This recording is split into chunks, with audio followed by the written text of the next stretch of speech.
Hi, it's Edwin Kwan. I'm currently taking a break, and instead of sharing the latest cybersecurity news, I'll be doing a replay of an episode from our sister podcast, AppSec Unlocked. It's an episode on crisis response training, preparing for the inevitable. I hope you enjoy it, and I'll be bringing you more of the latest in cybersecurity news when we return in May.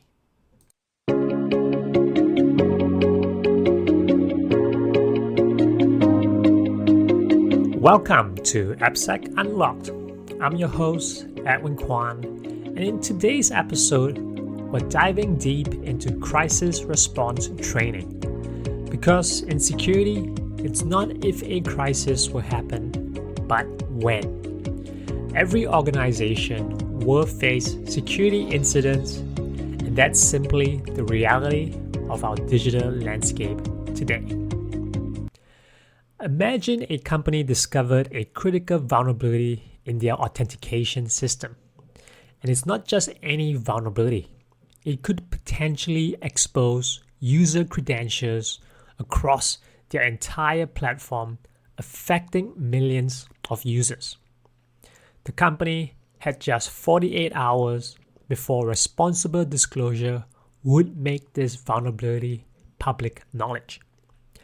If the team had regularly practiced their incident response, they would immediately activate their crisis protocols, assembled their cross-functional team, and had clear communication channels established within minutes.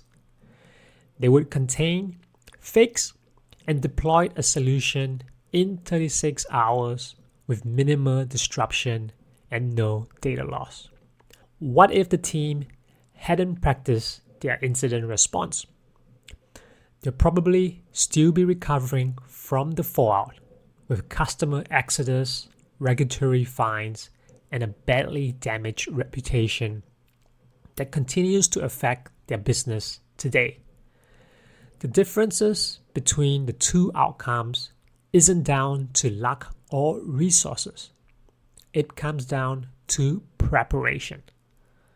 So let's start by understanding what we mean by a security crisis in concrete terms.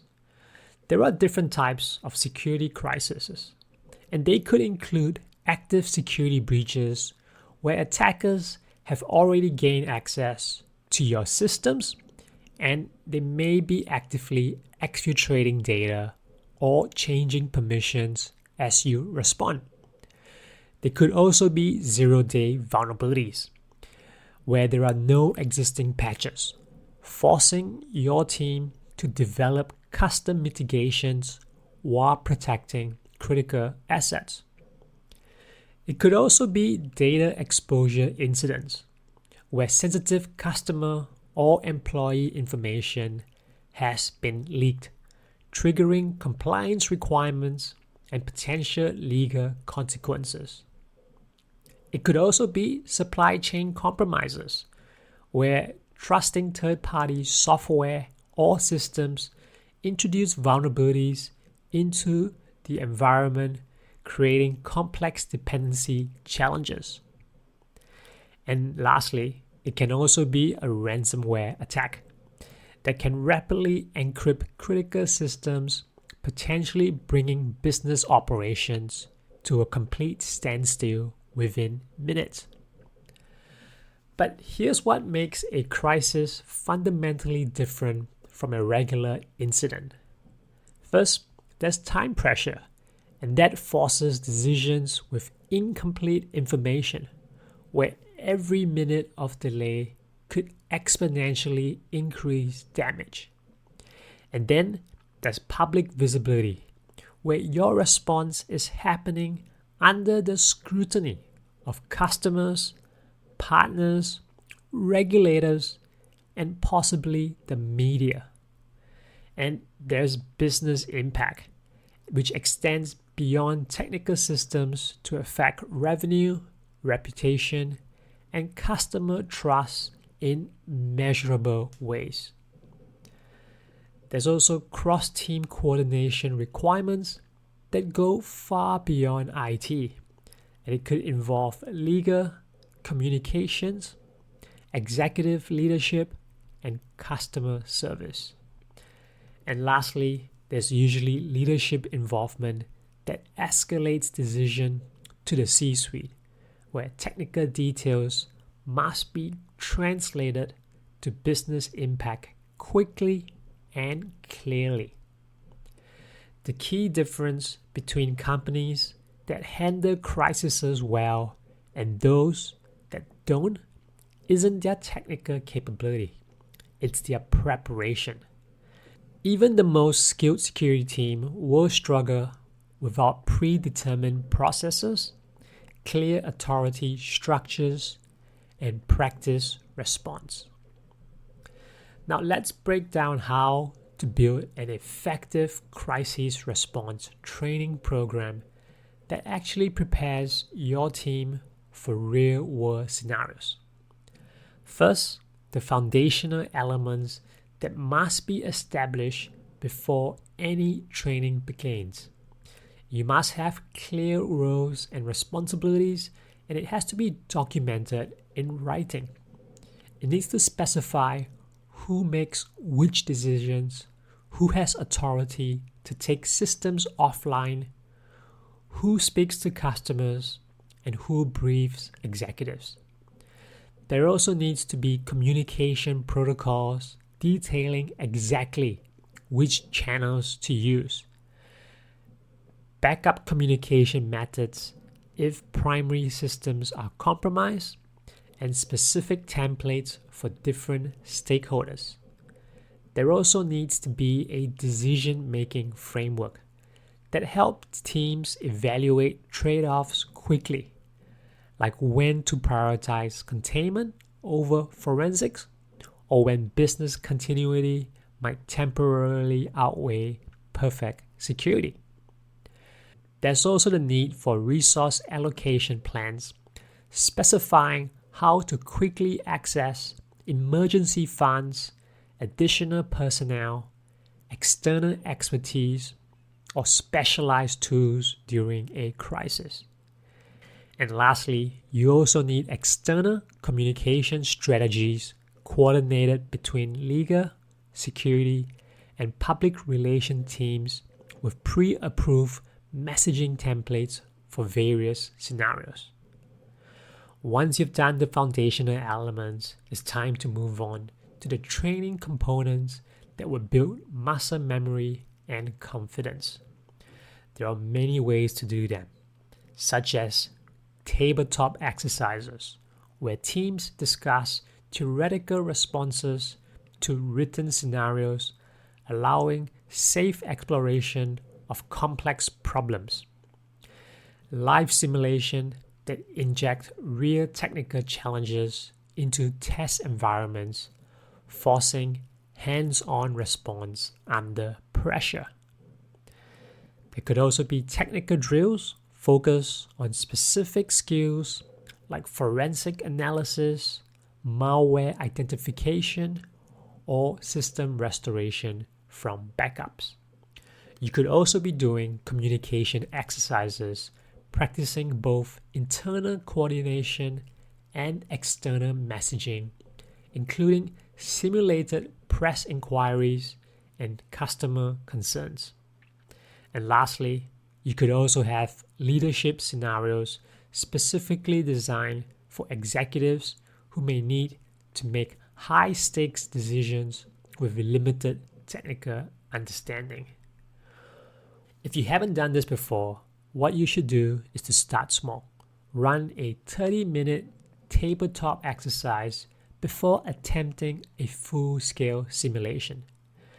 Begin with your immediate security team before involving other departments, and build confidence and capability incrementally rather than creating frustration with overwhelming complexity. Now, let's look at each component in details. So, for tabletop exercises, it offers numerous benefits. It's a low-stress environment where participants can pause, ask questions, and explore options without real-world consequences. It allows the focus on discussion that develops critical thinking and helps team members understand each other's perspectives and approaches.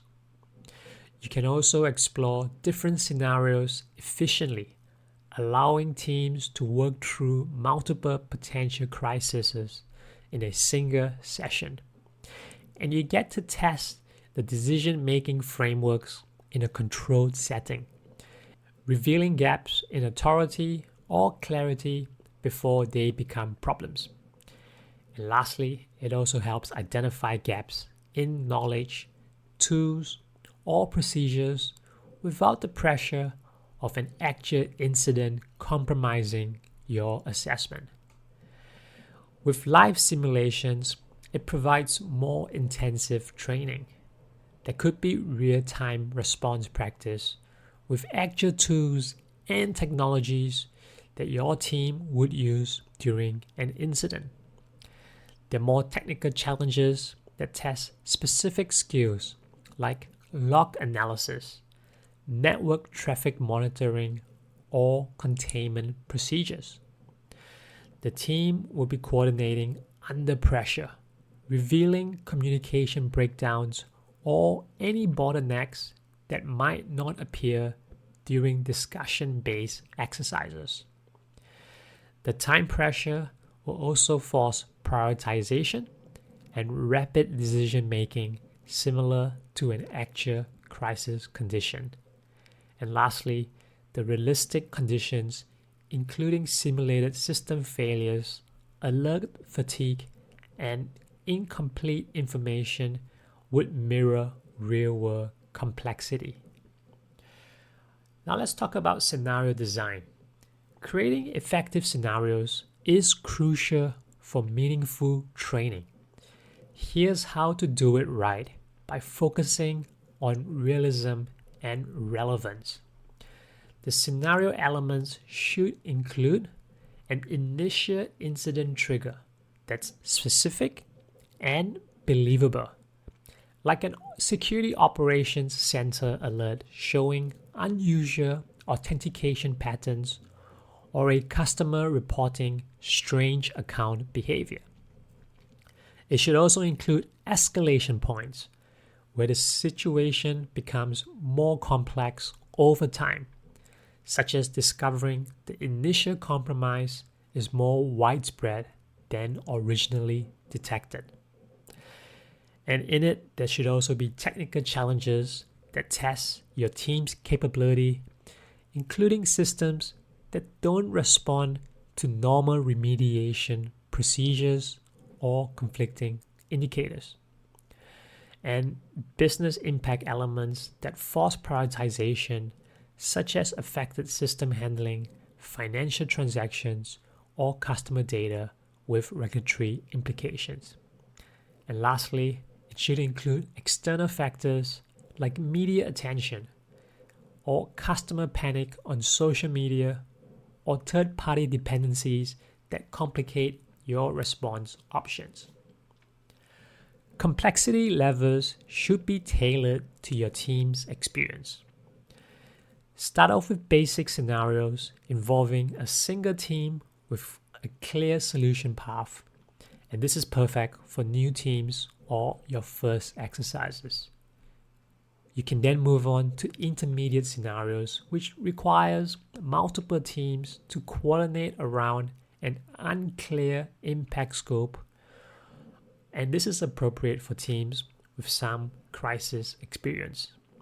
And lastly, you have the advanced scenarios with organization-wide impact and public visibility, testing mature teams and executive involvement in high-stakes decisions. Let me share a template for a basic scenario that you can adapt. You could have a developer that notices unusual API calls in production systems occurring at 3 a.m. with patterns suggesting automated credential testing. Initial investigations reveal potential customer data exposure affecting approximately 10,000 records. You have 4 hours to access the full impact, determine the access vector, and develop an initial response plan before the daily executive briefing. And along the way, you can add more complexity by injecting these developments during the exercise. You could have the media to start asking questions after a security researcher tweets about suspicious activity from your IP ranges. You could also have customer reports of account takeovers appearing on social media with screenshots of unauthorized purchases. There could also be a regulatory deadline approaching, such as requiring notification within 72 hours of confirmed exposure under any applicable data protection laws. You could also have the authentication system start failing intermittently as you investigate, affecting legitimate customer access. And the last injection that you can have is a third-party dependencies which are involved when you discover the compromise originating through a vendor's API integration. When it comes to running the exercise, here are some ways to run the exercise effectively to help maximize learning while maintaining engagement. Pre-exercise preparation is essential. You must have a clear objective or objectives documented and shared with participants, specifying what skills or processes you're testing. You need to have role assignments with detailed descriptions of responsibilities, including technical responders, communication teams, decision makers, and executive stakeholders. You need to have the technical setup, including isolated environments, simulated systems, monitoring tools, and any custom scripts to generate realistic alerts. You also need to have observer briefings for those who will evaluate performance without participating directly, including specific behaviors or decisions to watch for. And very importantly, there also needs to be safety parameters established about when to pause or abort the exercise if real-world incidents occur or if the simulation causes unintended consequences. And when it comes to exercise facilitation, here are some of the things to note. First, you need to have real-time injects that introduce new information, complications, or developments to test adaptability. There should also be performance monitoring without interruption so that you can observe how teams communicate, delegate, and prioritize under pressure. There should be communication tracking across all channels to identify information silos or breakdowns for later analysis. And make sure there's also decision logging with timestamps to evaluate response speed and quality during the debrief. And lastly, there should be a timeline management to ensure the exercise concludes with sufficient time for a thorough review and discussion. Once the exercise is over, there also needs to be post-exercise activities, as that is when most of the learning occurs. You need to immediately do a debrief while details are fresh, starting with participants' impressions before sharing observer feedback. Make sure there are lessons captured in a structured format that connects observations to specific improvements. There should also be action items assigned to specific owners with deadlines, treating training findings as seriously as actual incidents. Any process improvements should be documented and integrated into formal procedures such as updating playbooks based on exercise outcomes. And you should follow up the planning for the next exercise, building on lessons learned and addressing identified weaknesses. Remember, The goal isn't to win the exercise or look good. It's to learn and improve. So you need to create a blameless culture around these exercises to help encourage honest assessment and meaningful growth. The team that performs perfectly likely isn't being challenged enough.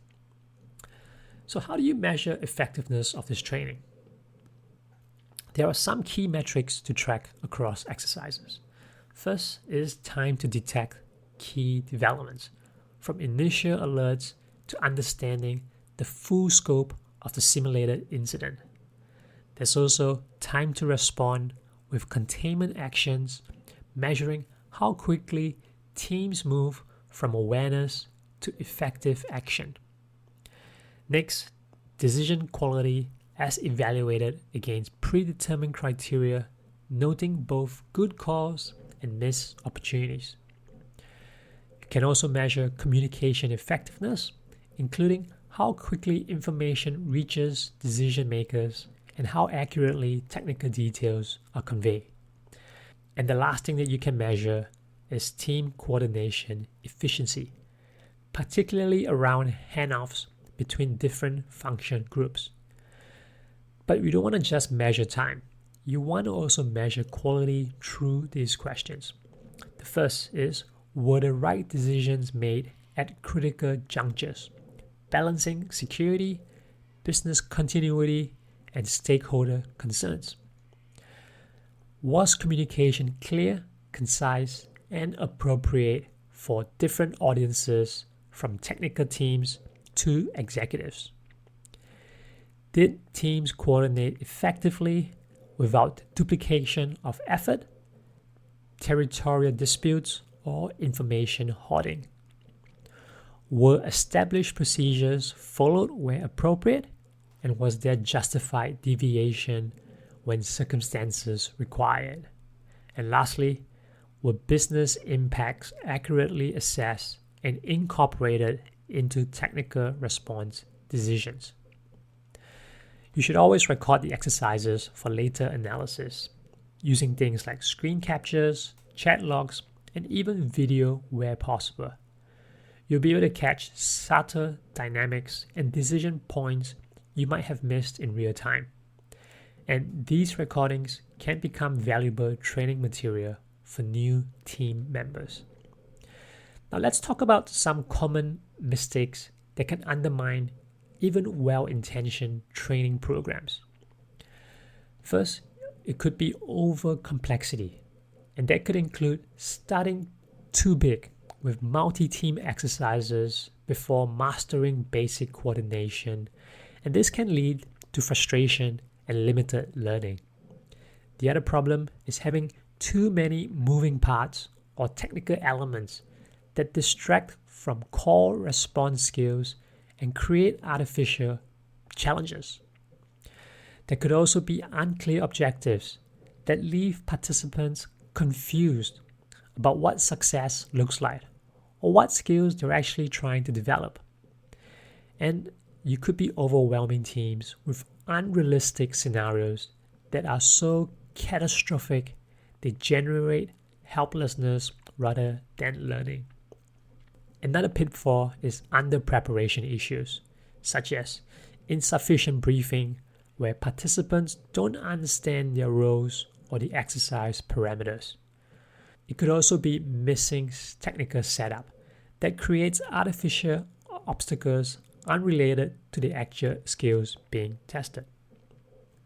There could also be unclear roles, leaving team members uncertain about their authority or responsibilities during the exercise.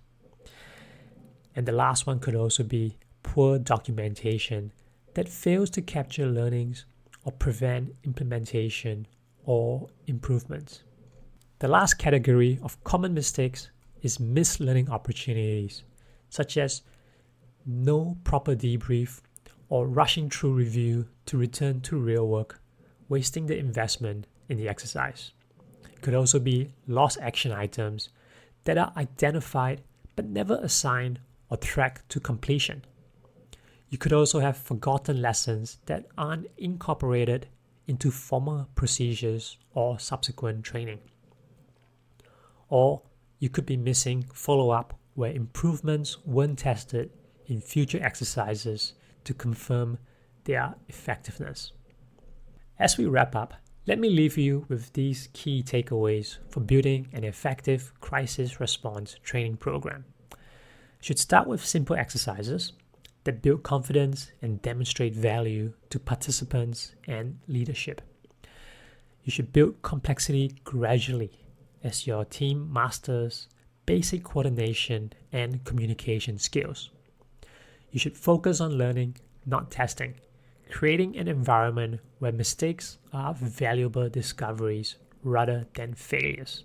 You should document everything from scenario design to participant feedback to ensure consistent improvement. You should also follow up on improvement systematically, treating training findings as seriously as actual incidents. And lastly, practice regularly with increasing complexity, recognizing that skills degrade without reinforcement. Remember, the worst time to figure out your crisis response is during an actual crisis. Every minute spent in preparation pays dividends when a real incident occurs. The organizations that respond effectively to security crises aren't lucky. They are just prepared. So, in the next episode, we'll explore social engineering defense training and how to build human resilience against increasingly sophisticated attacks.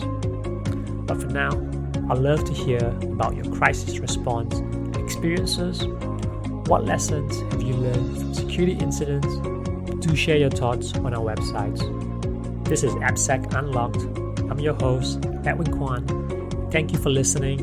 Until next time, stay safe and stay prepared.